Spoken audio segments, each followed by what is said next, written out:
the all-new Shelby GT500 Code Red. For the first time in its history, the company turned an experimental car into a limited edition vehicle.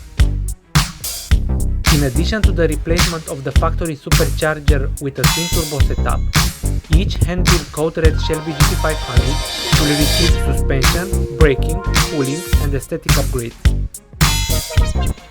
It is powered by a 5.2-liter V8 engine upgraded with high-performance components.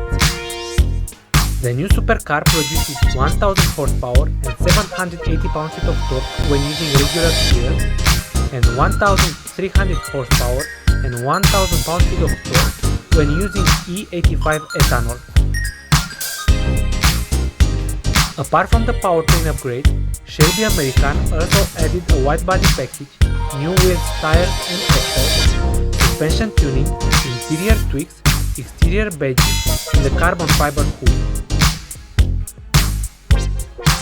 Only 10 units per model year will be made for 2020 to 2022 Shelby GT500s, with a package price that starts at $210,000, excluding the base car.